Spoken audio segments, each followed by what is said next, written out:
So please, if you would like to explore anything, please use the space.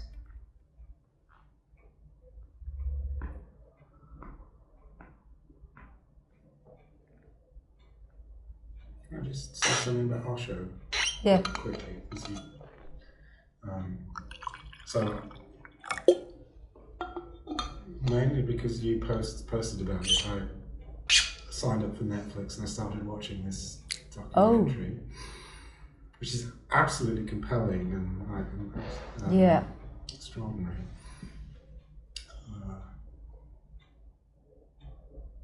And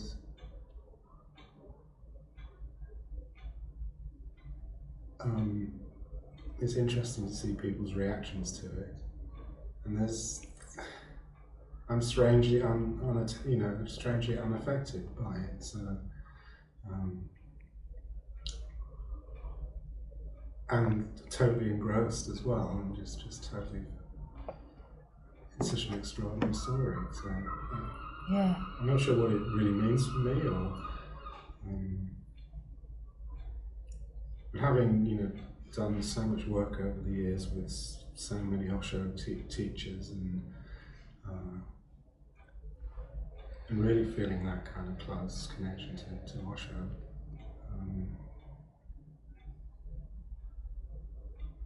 Suddenly this is happening, and there's this explosion of so many people have posted about it. Yeah. There's really something in that I feel that nobody is able to understand unless they have been touched by his transmission, whether through his work or unless you've been touched by the flavour of that. There's no way to understand it. There's no way to, and everything that played out in that, and and still remember that this is a report of. Yes. This is not the whole story, and this is bits, and who knows how true, so also that. And then there is the representation of what's in our consciousness. Like he took such a risk for such extremes in the name of freedom. And all the aspects that are there in that about the play of the, what people call the cult. I never ever experienced myself being part of a cult. Even being in the commune, there were all kind of rules and regulations and all kinds of whatever. None of it ever touched me. Because I was there for one reason only. And that's what touched me. So it has to do with where you're coming from. That's what touches you in it. Mm-hmm. You get what I mean? Mm-hmm. Everybody had their own experience within that.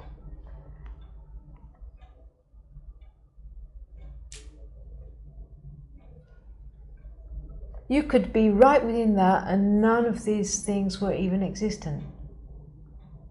And for others, it was a real teaching in so many ways about the hunger and misuse of power. Yeah? Mm. The hunger for power and how the temptation and the seduction, when we get a little bit of power, what that will bring out in us. Yeah?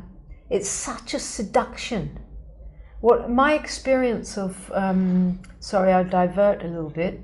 My experience of walking awake, right from the beginning, on this razor's edge of walking, always knowing the ego walking by the side, knowing that one look over there and the fall from this very tight razor's edge, you cannot afford to look this way or that because the ego is waiting to come in. A little bit of power is the seduction. Will you take it? What will you do with it? Yeah. And I don't know about Osho, I know that Sheila took it. Actually, in that movie, my Tai Chi teacher is in there. And he was one of the narrators. And he was married to Sheila, but none of that was exposed in the thing. You know, so there were many things that was very focused on what to show. But yeah, it's such a representation of, and then of course people, what it's bringing out in people. People immediately believe that's the truth, that's the story, and whatever they believe about that, and then they're ready to condemn and to, and it's the same business. It's the same, all born of misunderstanding. And there we go on in our humanity doing the same thing, repeating again and again. I don't know how much he was aware of what she was doing. I don't know. But I do wholeheartedly perceive that he saw it all as a device. He had a real thing with Ronald Reagan and America and exposing the politicians, and he spoke a lot about that and about how the societies were being controlled, and to really bring a huge I've only watched 2 or 3, but I was getting a feeling that he touched the politicians and he threatened the whole of the American the whole system in such a way that they had to do something about it. But then, of course, he went in silence for a few years, and all the power was in Sheila's hand. Yeah. So then, but the thing to see is how people are reacting to that is again based on a story that they are taking to be true, and they are ready again to fight for a belief. Yeah. In that view. But what you see in the Osho ashram thing, the thing about power, I have seen it in many different ashrams, not just, the same. Not just in ashrams, but in every people. In every people. Just, all you need is one little kitchen. Put 2 people in a kitchen. Yeah? Yeah. Right? And the majority of people who are controlled by the society are repressed big time. Big time. They don't know how to be joy itself, to be laughter itself, to be free sexuality in all its. They don't know how to be all of that. And there is so much repression from being controlled by governments, park here, cameras, all of this control is in the system. And just put the right circumstance, and that will start playing out within those politics, will start playing out. Where can I take my power? Yeah, I mean, I've seen it so often. Yeah. This thing. It's not just Osho, honestly.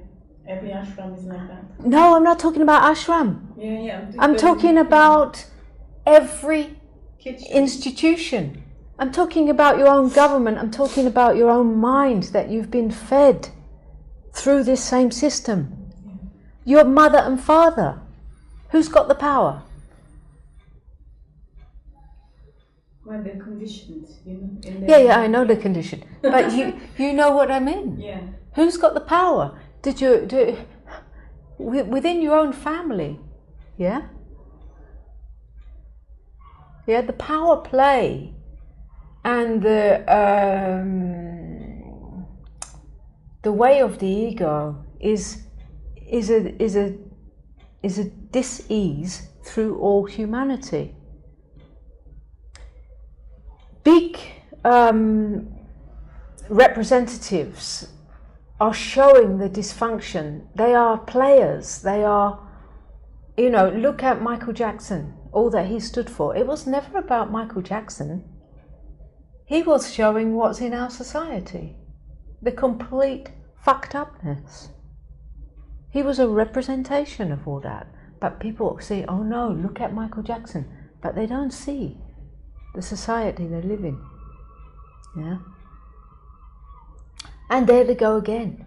It's the same thing in this whole Netflix thing. The people coming with their opinion, they're ready to fight over it. The struggle going, slandering, doing, and all based on story. But they only need that story to bring out this vengeance. They only need that story to bring out all their own shit and place it somewhere. Have you ever seen that in yourself when you get into an argument? What can come out? Yeah? To see that in your own psyche. But I'm also aware of what you're talking about, like we have that choice, you always said we have the choice, and sometimes, when there's some strong things happen in the body and you have thoughts with it, it's seen from that clarity, from awareness is seeing all of it, and so there's that choice of following it or just experiencing it. Well, it has everything to do with identification. If you take yourself to be that voice in the head, if you are identified with that psychological programming, and you will see bits of it playing out in your relationships. Yeah, you'll see bits of that. You've seen it in your parents. Yeah, if there's identification with that, there's no choice. If you identify, but you... Yeah, but you're not the doer. You're not the doer. Until you are in recognition, there appears no choice. Right. Right? Okay. The choice appears once there is recognition, once you see. If you don't see, where is the choice? If you cannot see, what choice have you got but to act out of unconscious programming? Yeah. And if you recognize that much, then you cannot blame.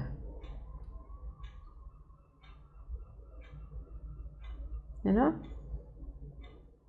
cannot blame. So we're really blessed, to be able to see. To have the eyes open, and the eyes are opening for rivers of beings. It's rivers of beings moving to the ocean. The eyes are opening, and this is part of evolution. It's where we're at in our place of evolution, but this has a lot to do with what came before us. Yeah. The parents of your parents were fighting a war. They had no time for this. Yeah? You're not fighting a war except for the war in your own. This is a time of awakening. That's what we are in these bodies, in this moment in evolution. That is what we are here to live. It's a time of awakening. Where have you gone, Marcus?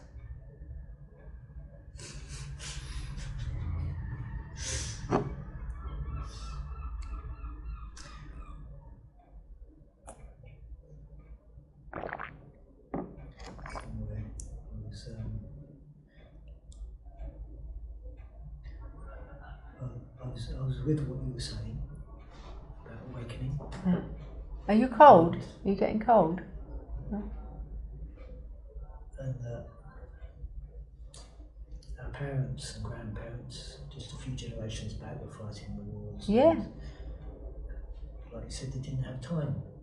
Well, they didn't. They didn't have. They were dealing with bombs dropping. Searching. Except for the rare one. Yeah. Yeah. And that's really quite profound. It is profound. Now, yeah. There's now people are thinking about it. Well, we were born into, we had a roof over our head, we had food to eat, we had shoes to wear, there were no rations, right?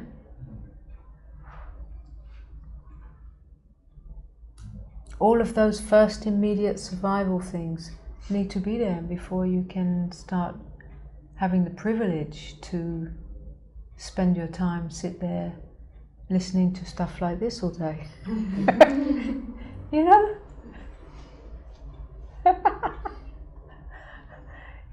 When they had bombs dropping, do you think they could go off to the temple and start meditating? Yeah, yeah. It's a privilege. It's such a privilege. The moment that we are living in so-called time is a fucking incredible moment in history. Yeah.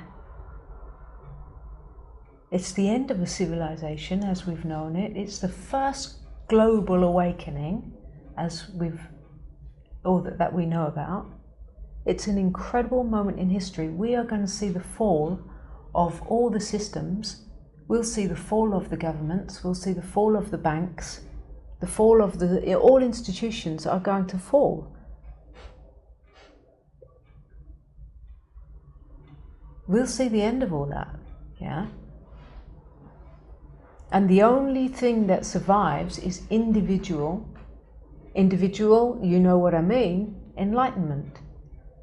That is the Godhead. That is each and every one standing in their own light. That is what we are here to see in this lifetime. Yeah? That is also why there is such a big resistance towards gurus and disciples coming up in people, because it's part of the rebelliousness. It's part of the seeing of, also the seeing of all institutions. It's another institution. The guru and the disciple set up. It's an institution that's not going to work anymore. It's the same as the banks. It's the same as the schools and the governments. It's all going. And then you see the fighting ego who's in resistance and wants to kill the masters. Yeah? It's just a stage. It's just a stage. That will also, when that stage passes, there arises love and appreciation for all the masters. Yeah? First of all, there was love and appreciation to the masters as a separate, in awe. And then there is the killing of them as awakening starts coming in. I don't fucking need you. Yeah? You're a liar. You dare. And then there's all that. Killing your projection. And then once you killed your projection, there is the absolute blessing of the appearance of that one in my life. I went through the stage of killing Osho. Yeah. Yeah, I went through that stage. Bah, Osho. Yeah, I went through that stage. So now there is like another wave of, it doesn't have the illusion of separation in it anymore. Yeah? It's recognition, clear. And he was all about that.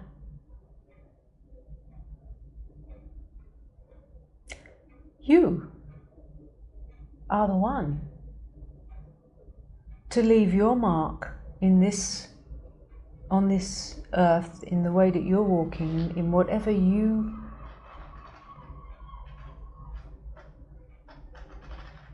live as an expression of deep realization. You are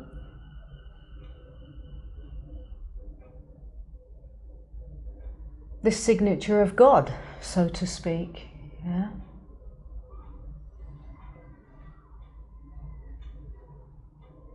That's why these sharings are direct recognition. It's a candle to a candle, a candle to a candle. A candle No, now go and light another candle. Yeah, be the light.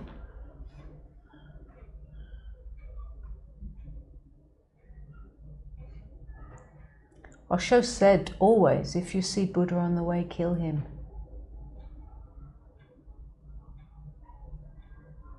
Don't kill me.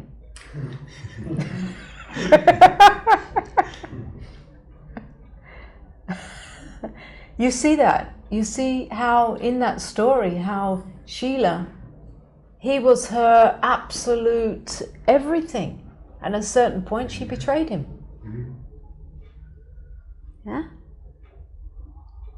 The temptation was too much.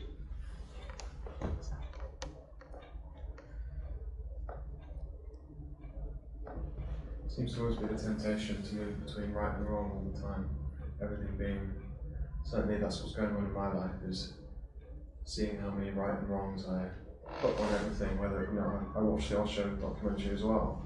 So quick for the mind to choose a side, swap side, just the crazy. But this is duality. Putting things into boxes. Yeah.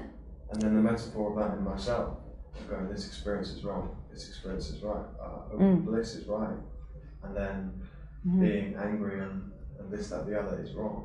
It's the duality. Not true. Yeah. It all belongs to duality. Once, we cannot deny that duality is part of our human experience. We experience duality, but the belief in it is over. Yeah? So then you can have a right and a wrong without the belief in it. And that's freedom. It's not that you shouldn't have a right or a wrong. Yeah? The freedom to have the right and wrong is not powered by belief.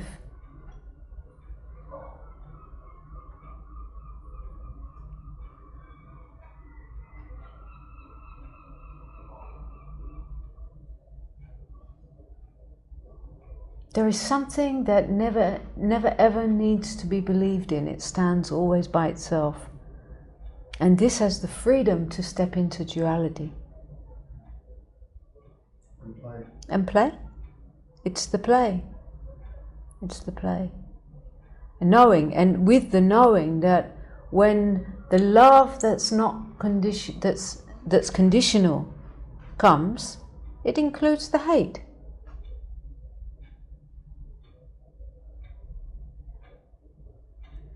Seems like the guru or teacher's role is to turn power into playfulness. Yeah. The real true power is the movement of life itself.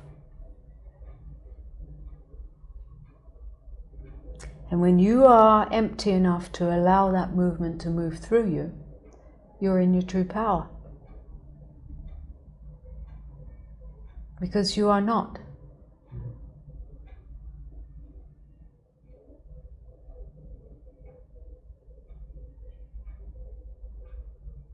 I hear Osho's words right now. When you are not, you are. And when you are not.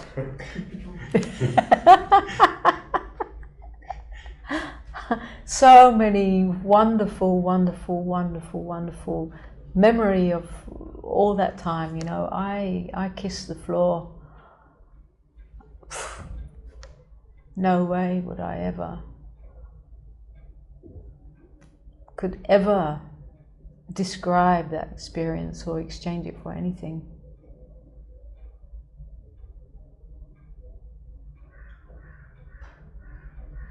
Yeah, it's so interesting that those stages that you're describing, the teacher-student relationship thing and the kind of fear surrounding that of you surrendering down fully and then being shocked at the surrender. There's a middle phase that you're describing, and then coming back to it and going, well, of course I can surrender because I'm totally free to, it's like in my life, it's a different surrender. The Hare Krishnas, who I personally feel maybe are stuck in right and wrong and this, that, the other, but I will join them fully. I can be in it fully without any concern about, and throw myself even more into it than I did before because there's no danger of getting stuck on anything. You fully take it without. I've had it's funny, I've had this thing happen in my own experience, you know. I had only 2 teachers, as in being with them, you know. I had many Papaji and Nisargadatta and all this, who I went deep with through books and stuff. But with Osho and with Delano, I killed them both when I.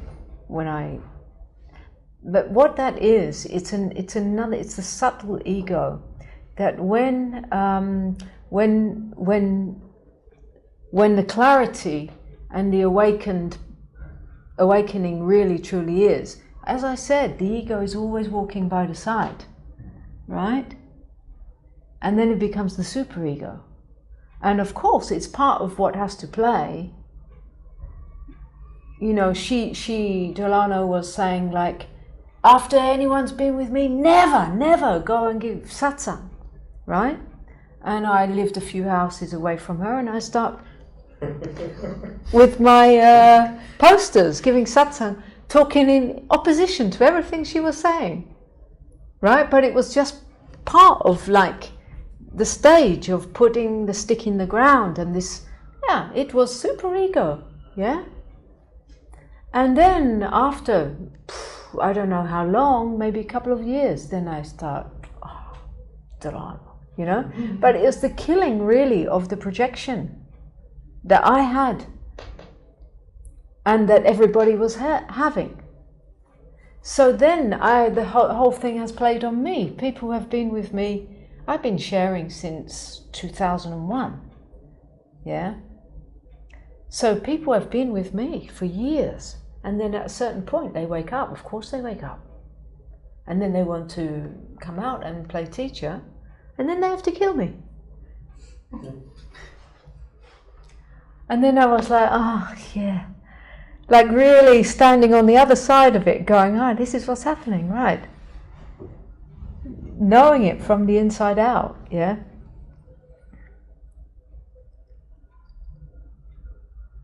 It's a beautiful time of awakening through, like, rivers of beings. Not everybody has to become a teacher. This is something which is inherent in the gift that you naturally carry. If you are made for that, that is going to be a movement that's unstoppable. For so many, that's not. And then there's a going through a big thing with that, because there is this idea of, like, now I have to play this role, whatever. It's bullshit, because what you are, your real gift, every single one has a gift. You deny your own gift. I'm not saying you, but when that plays, there's the denial of the real gift, because each and every one has a gift that can only come out when the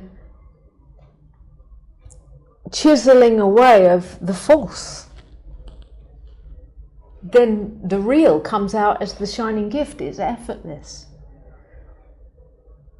And life recognizes and reflects that. Huh?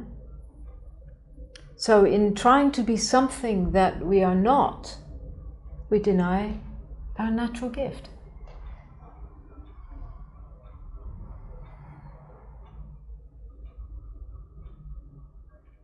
The beauty of really coming to be what you are brings out your gift.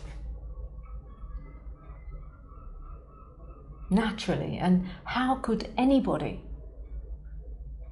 not have a gift with the signature of God? Yeah? You have your gift.